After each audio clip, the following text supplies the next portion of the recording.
Hello, everybody. Welcome to the Crypto Hipster Podcast. This is your host, Jamil Hassan, the Crypto Hipster, where I bring you founders, thought leaders, entrepreneurs, executives, artists, you name it, globally in crypto and blockchain. And today I have an amazing guest. I'm looking forward to this conversation.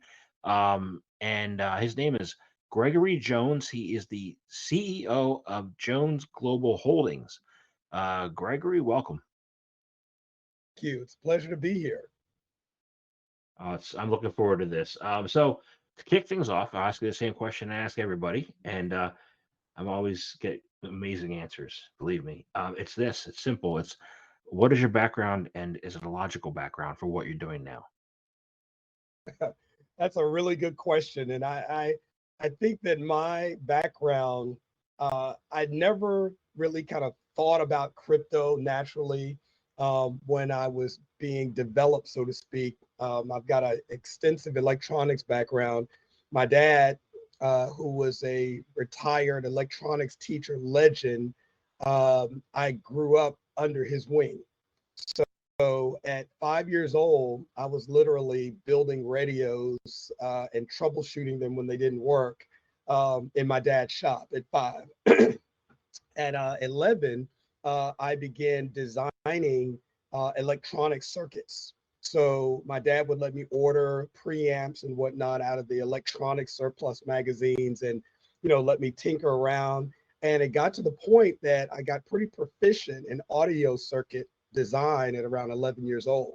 So at 11, I literally had broadcasters pick me up, all of my equipment, take me to, their facility. I interface all my equipment with their microphones and stuff. And I didn't know it at the time, but I was actually engineering through my equipment broadcast for them on FCC licensed radio stations. So was doing that at 11. So fast forward, went into the United States military. I'm an Air Force veteran. And I was originally an autopilot in instruments. And after I got to my first duty station, the Air Force walked into my squadron, and because of my electronics aptitude, they walked up to me and asked me, would I be interested in being a part of the stealth program? And so I didn't really know at the time what that meant, but it sounded cool. So I said, yeah, sure. And at that time, they whisked me off and, I guess spent, through the program, lots of money, lots of zeros teaching us how to think differently. And so got to my first duty station, did very, very well in that program. And I can truly say that being a part of the United States Air Force Stealth Program, it's still paying dividends for me to this day. So, so we got a high-tech module here. And then on the other hand, after I left the Air Force, I went into the Treasury Department. So I became a senior network operations center engineer within Treasury. And now you can see how things are beginning to delta, where you have the technology piece and then you got the treasury piece. And so that led to the cryptocurrency piece. So that's how we got here. Interesting. Yeah. I built spreadsheets of baseball players when I was 11, and then I built databases for 20 years. So I could see the delta. Um, Absolutely. yeah. So I want to first ask you what Jones Broadcasting, is all about, and then what. I mean, I think I already know what sets you apart in your field, but what I want to hear from your words. So, Sure. So Jones Broadcasting, because of, again, going back to, 11 and dealing with, producing and all of that stuff, it was just a natural progression. I've always loved, broadcasting. I've always been a musician all my life. And so the broadcasting side just came natural. We started, I had a vision actually of owning a television station. And so I just kept working and working towards it. And naturally, I didn't have at the time I didn't have, millions of dollars to go in and buy a TV station. But I did have, a degree of talent and know how to put things together. So my first TV station, I found that, it was a station, it was underperforming. They needed technical, assistance, as it were. And I was able to go in and be a part of that and eventually take something that wasn't doing very well and grow it up to something else. And that's how I pretty much kind of got into and acquired my first television station. We then was able to leverage that and get another station and another station and another station. And so it fast forward on that part of our story, we became the largest African American FCC licensed station owner in the country, with owning 14 stations and station tower properties and everything. And because of my Air Force and military career, I enjoyed and saw great value with being able to operate under the radar. So stealth, under the radar, there you go. So, but no one actually knew even who we were in the broadcast industry until after I began selling my station group. So that's when people like, oh, who's this? Or you need to join this association, or we want you to be a member over here. So, but no, it was, we started selling our station group, again, 14 stations, tower properties and whatnot. We started selling them as the digital transition was coming in. And so we then kind of focused in on smart TV infrastructure, IPTV and whatnot. And so we developed other products under an IPTV type of framework. Excuse me. And that actually, everything that we do, it's connected, right? A lot of people, see my background, see the things that we're involved in, say, wow, you're all over the place. Well, no, we're not all over the place. If you think about a bicycle, everybody's seen a bicycle before, and a bike is just a bike, right? But if you take one subset of that bike, which is a wheel, right? That's an even simpler aspect of that bicycle. However, when you dissect that wheel, you have a rim, you have a hub, you have multiple spokes on both sides going in all different directions, but it just makes a simple wheel.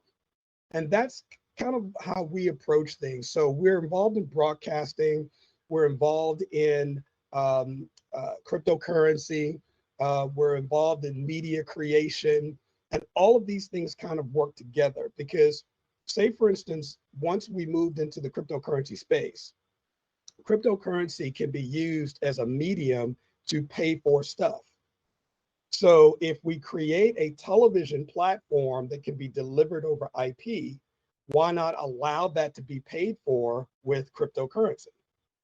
So, so that's how the wheel kind of works, and it kind of interconnects.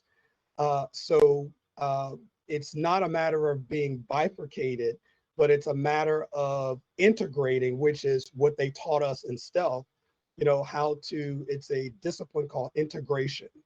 And what you do basically, if you could give an analogy of it, is just be in a room with a white table, have a bunch of components dropped on that table, and you have to figure out how you can use those seemingly unrelated components to work together as a synchronized machine to keep you at the top of the food chain.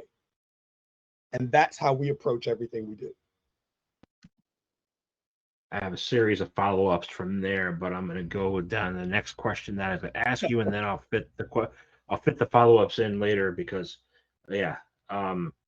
So you have a coin, a crypto. You said crypto. You have a coin called the NASDAQ coin, not to be confused with the NASDAQ exchange with the Q. You have NASDAC crypto coin.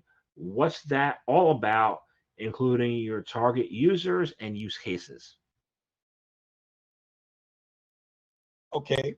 Now, and also, Jamil, I want to just take it a step further. NASDAQ coin, not to be confused with the NASDAQ stock exchange, right? It's spelled with a C, NASDAC, but also not to be confused with NASDAC coin, which is NASDACOIN. So it's NASDAQ, NASDAC Docoin, right? And actually, just out of the gate, NASDAQ is actually an acronym. We do a lot within the faith-based community, and something that's very important to the faith-based community, which is tens of millions of people, is a single term called dominion. Okay, and so with that term being said, that's part of the acronym for NASDAQ coin, which is now accelerate systematic dominion according to Christ. All right. So that's where it is. Now, let me say this. We work with the faith-based community, but NASDAQ coin is not a faith-based only exclusive type of cryptocurrency project. I want to make that very, very clear. We have a lot of faith-based folks that are involved in NASDAQ coin. However, if you look at certain principles, okay, whether it's in a fable book, whether it's in a Bible, whether it's in a philosopher's writing, certain things just make sense. Do unto others as you would have them do unto you. Honor thy father and thy mother. These are fantastic, awesome principles. And these are principles that are based on, Christ, the principles of Christ. So that's how we look at things, and that's how we approach things. So that is where NASDAQ comes from. It's actually attached to something that's very, very important to, faith-based community, who I'm very fond of.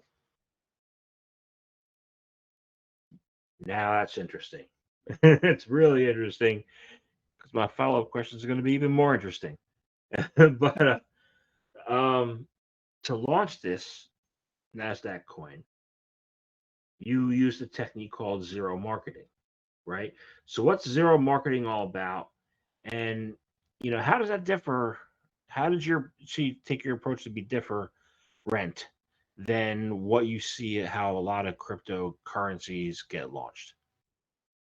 Okay, so I'm going to say something right here, Jamel, and I'm going to, some people aren't going to like what I'm about to say, but it's the truth. Okay. So we got involved in cryptocurrency. And when we got involved with cryptocurrency, we, did some investing in Bitcoin, and, that went well, right? Then we began going a step deeper and got into mining, and mining Bitcoin with the high electric bills and all that kind of stuff. And that went well.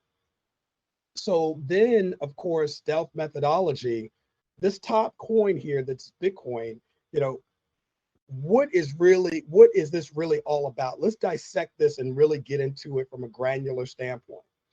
And quite frankly, and yes, I'm the founder of a crypto coin, but quite frankly, once we got all the way in, and let me just say this as a side note, this is in no way a knock on what Satoshi Nakamoto created, all right? All of this, we all stand on this one man's shoulders, okay?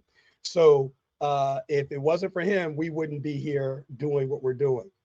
But when I got down into it, one of the things that it kind of, and if I could put an analogy to it, Jamel, it was kind of like the emperor's new clothes.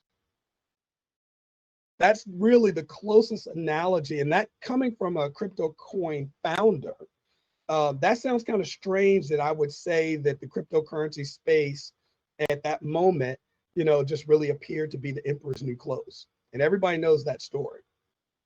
Well, I spoke with, my team and, people around me, and I said, listen, if we created something that really had some substance and could really kind of get in there and fill some of the holes that are there, we could pretty much, and here comes that D word again, we could create something that could take dominion in the cryptocurrency space. And so what we did was we looked at what was in front of us, and then we blueprinted what we wanted our coin, which is NASDAQ coin, NASDAC, to look like. And part of that process, again, applying stealth methodology to what we were doing, we took basically all of the strengths of Bitcoin and none of the weaknesses, and used that as a foundation to build NASDAQ coin. So we took all the strengths, none of the weaknesses, and then added our proprietary IP on top of that. So what we have now is a coin that has substance behind it. It doesn't have any of the weaknesses that Bitcoin has. We have all the strengths, and then we add our proprietary IP on top of it. And that's how we get what some people are deeming the world's first super coin. Now note, this is not a token. 100%. That has to be understood, because a lot of times those terms get kind of thrown around: token, token, token. There is a token, and then there is a coin, a full-blown coin. And as everyone knows, a token basically is paying rent on another coin's blockchain. So NASDAQ coin is not a token. It's its own full-blown coin. It has its own blockchain, and it has its own blockchain explorer.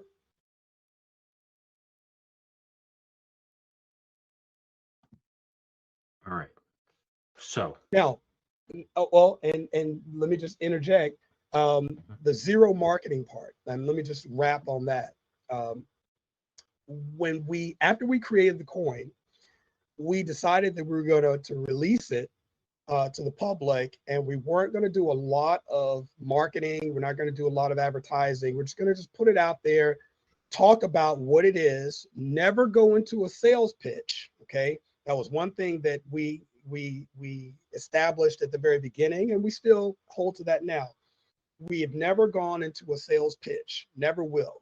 We just talk about the coin, what it is, what we built, and people have an opportunity to participate with it, with the project. So we launched it, and we just shared it with a few people, what the coin was. They got to look at it, and they was like, oh man, this is pretty cool. And so they bought the coin, and then they told other people, and then other people wanted coin, and then other people wanted coin. And so we weren't expecting what happened to happen. And basically what happened was we said, okay, we were going to take about 90 days to see how long it would take to, to have X amount of coins make their way into the market space. And basically we surpassed that process, that 90-day process, in 7 days. And it wasn't anything really, huge or big, but it's substantial if you're talking about not doing any marketing. So that really let us know that we had something here, and then we progressed forward with the project. So I guess if you don't need marketing if you have a strong community, right? So that makes sense.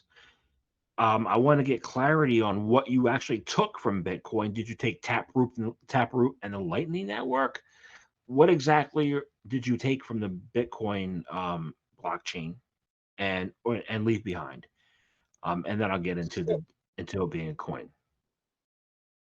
Okay, so I won't go into a whole granular aspect of it. I'll just keep it high level.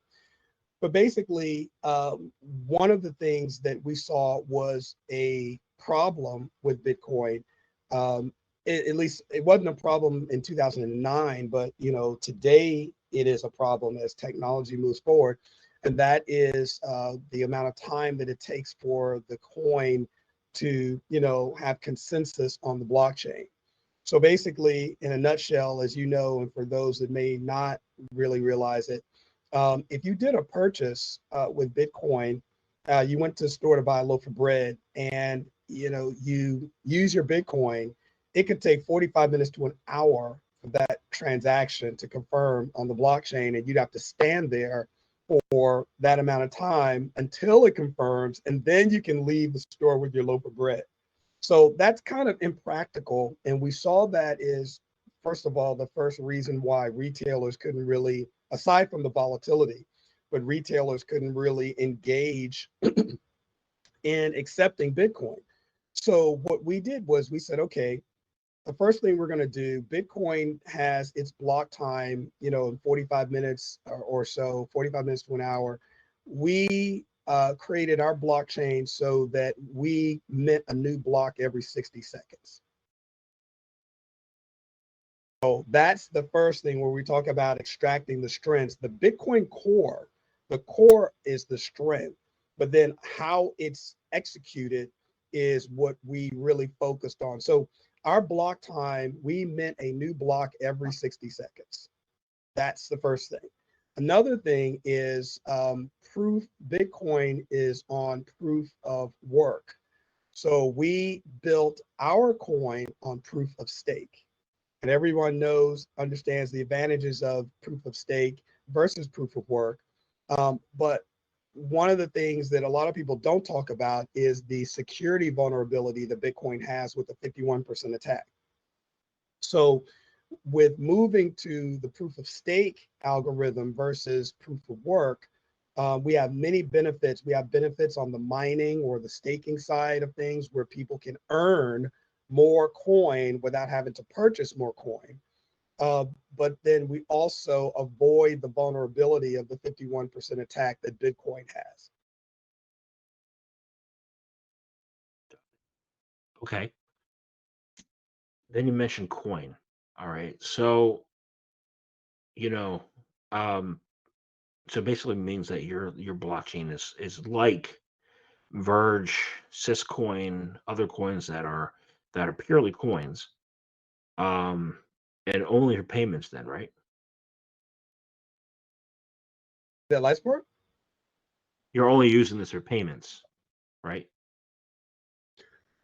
No. The NASDAQ project, the NASDAQ coin project, yes, it can be used for payments, but it can also be used, of course, as a growth mechanism as well. Because the more, and we'll get to that a little bit, but one of the tenets in creating a super coin was to be able to make it so that it could be adopted for many different use cases. So aside from just payments being value being exchanged and using the blockchain medium of NASDAQ coin to do that, we also have ongoing integrations in place and in work with large entities. And we're going to make those announcements systematically. And I tell you, I will definitely make sure, Jamil, that you get in on these announcements. But they're huge, okay? And when I say huge, I mean some of the announcements involve entire countries.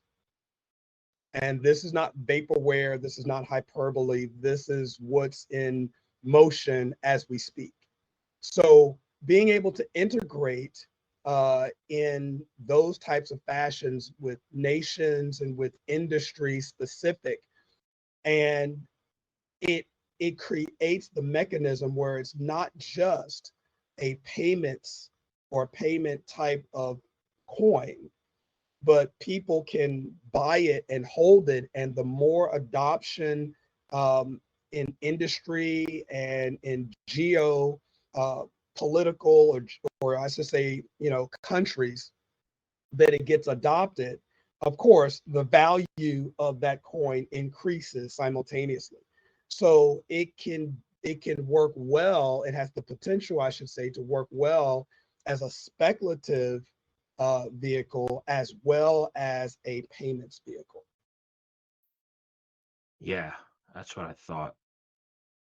I'm wondering why this whole stealth technology process that you have, and that you're probably one of the few people who actually have. Why would you not want to apply this to the metaverse and to NFTs as well? And how Well, would it benefit that's those areas? a very, very good question. And I will simply answer that, Jamel, by saying that NASDAQ coin and NASDAQ group is not a one-trick pony. So stay tuned. Got it. Okay, great. So you're thinking, all right, awesome.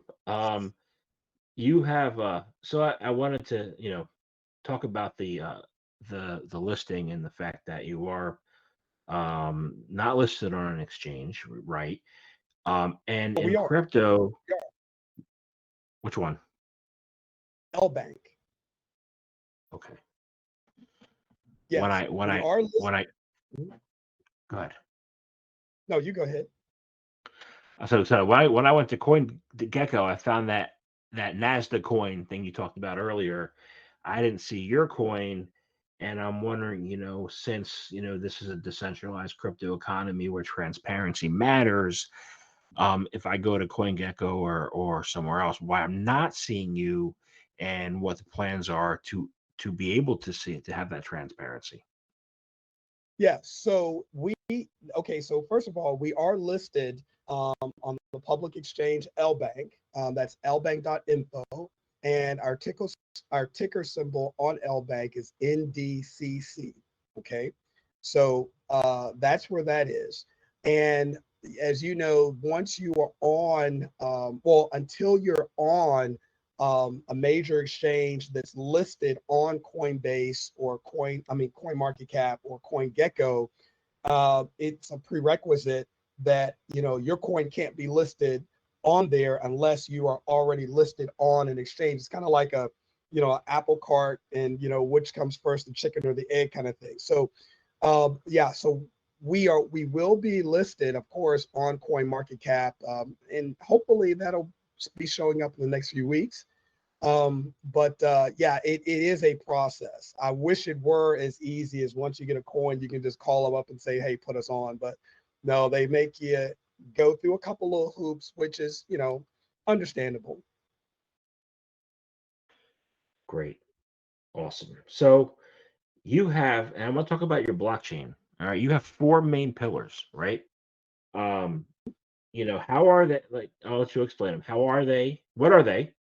And how have you made them work? And what is Foursquare technology? Um, and how's that been a determining factor in this? Okay, so I'll start with the Foursquare aspect. So Foursquare is just, and that it's kind of like an internal process that we use and how I approach things. I don't approach things, and I used the term just a minute ago, as a one-trick pony. You know, we approach things from an entire. If you look at a square is supported, it's strong, it's on all sides. So you have to identify at least four components that tie in together in order to give your whatever it is you're working on, whatever your objective is, strength. And that's just kind of like an internal philosophy. So the Foursquare approach that we used in building NASDAQ coin is one, speed. And as we talked about before, we mine a new block every 60 seconds. So that has all kinds of benefit with it as well. The next is a mining benefit, whereas it gives people a motivation to get involved with the coin and to mine the coin. Now, just to give a little color on that, we all know that Bitcoin, it's the remaining 2 million or less Bitcoin that are out there. It's going to take approximately 120 years to mine those remaining coins. Okay, so what we did was, when we looked at that aspect of the Foursquare, we said, okay, our entire um, market cap is going to be 950 million coins. And what we're going to do different is those 950 million coins are all going to be minted within the next 4 years. So now you have 4 years versus 120 years. You can't really, and coming from having a mining operation, you can't really plan on what's going to be happening within 120 years, and you have a finite number of things that you can cash in on, versus knowing that within the next 4 years, all 950 million coins are going to be in circulation and mined. You could have a kid that's in 8th grade right now and have plans that in 4 years, I should have something when they're getting some value when they're getting ready to go to college. So that is where the mining benefits come from. Now, the other piece of the mining benefits is, unlike Bitcoin, again, these are extractions, unlike Bitcoin, where you have pools and then you have splits and then you have all these other types of things. When a person gets a reward with NASDAQ coin, they get a full reward of 50 coins and it's not split. Right? So what that does is, now because it's proof of stake, there are some things. The more coins you have, there's a weighted algorithm. So the more coins you have, the more opportunity you have to get reward. But that's in our eyes, that's a problem, because if somebody is on the network and they have 10,000 coins, or let's say there's 30 people that have 10,000 coins, and there's a person that's got 100 coins. Well, with that type of algorithm, that person with 100 coins will never get a reward because of all the bigger players that are on the network. We didn't want that to be the case. So what we did is we created a second wallet. So we have your desktop wallet, and then we have your web wallet. So if a person is not getting any mining rewards or staking rewards from the desktop wallet with the algorithm that uses, they can pull their coins from their desktop wallet and put it in the web wallet and stake it and get a guaranteed return of up to 10%. So no matter what, everybody wins. So that is point number 2, the mining benefit. Point number 3, integration. With integration, and it goes back again to stealth technology, we wanted from the very beginning to have a coin that would lend itself to being integrated in different circumstances, different scenarios. And again, because we're the founder and we have our own blockchain and we have our own Explorer, we can go in and we can create applications that will be able to integrate into industries and whatnot that the restriction of a token just can't do. So being able to integrate into industries, into nation use cases is what the goal was, and we achieved that. So we've got the integration piece, the growth predictability. That's the last piece. And as you know, in this space or any space like this, nothing is guaranteed. It's illegal to guarantee, oh yeah, this is going to be this is going to be this.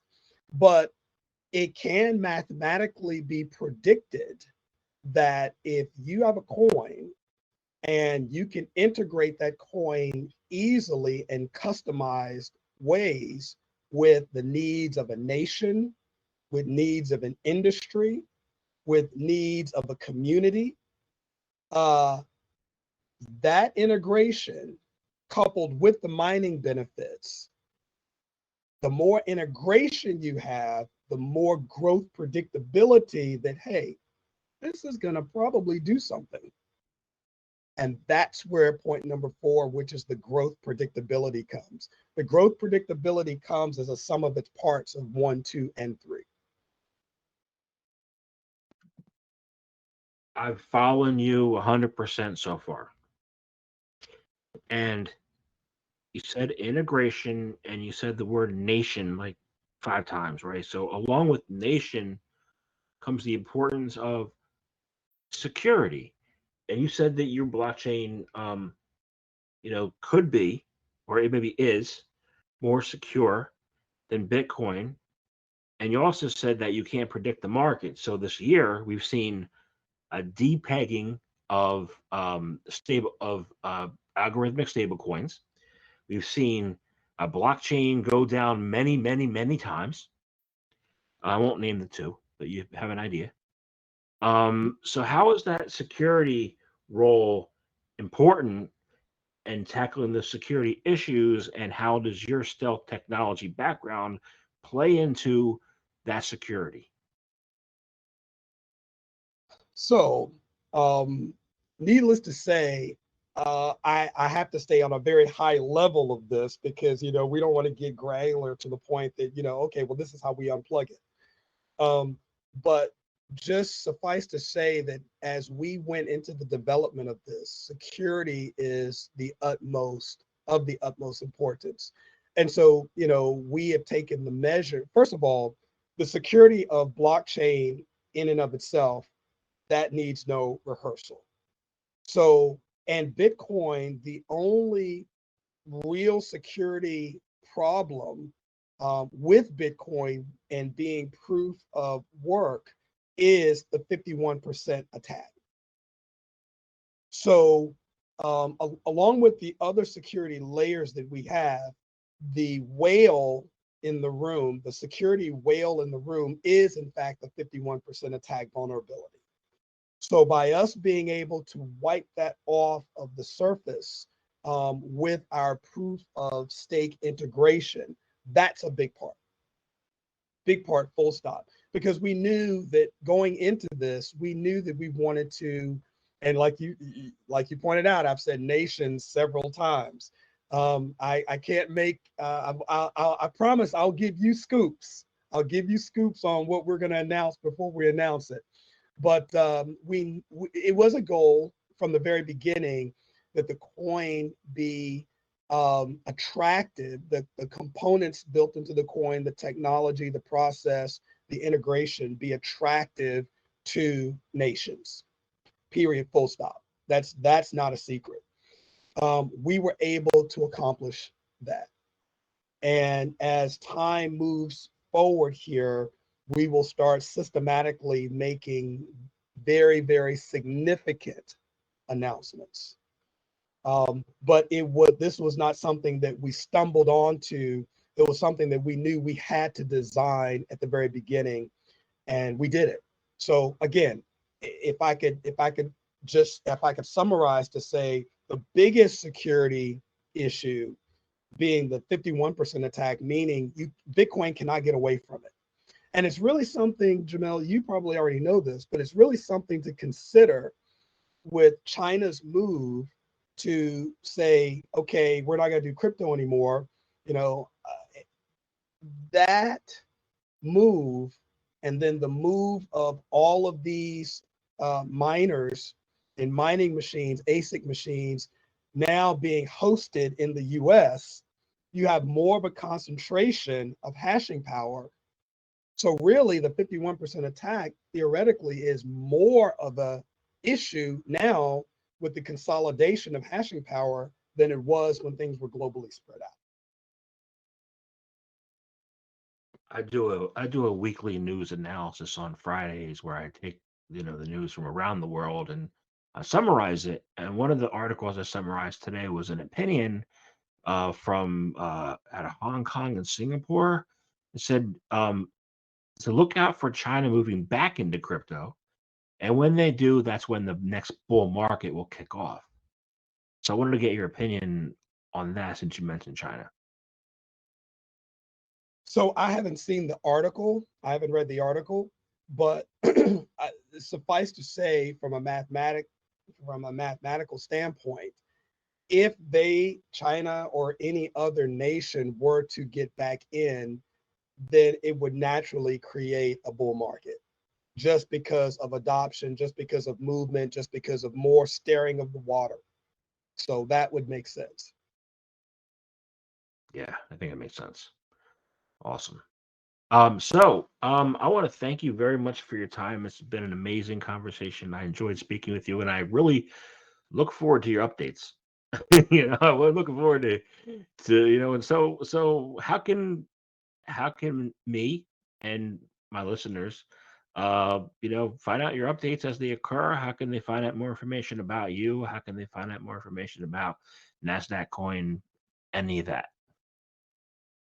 So we have a website. The website is NASDAQ, NASDAC dash cryptocoin.com. So NASDAQ dash cryptocoin.com. You can get information there. We're listed on LBank as NDCC. That's the ticker. And it's lbank.info. Right? So you can see it there. And on all the social medias, if you hashtag NASDAQ, NASDAC underscore coin, you'll pull up all kinds of information there as well. We're also on Telegram. So so the Telegram groups, we can, I think on the social media links that there are links also to the Telegram groups as well, but it can be searched for NASDAQ coin on Telegram and we're there as well. Excellent. Thank you very much for your time today. Thank you very much for having me, Jamel.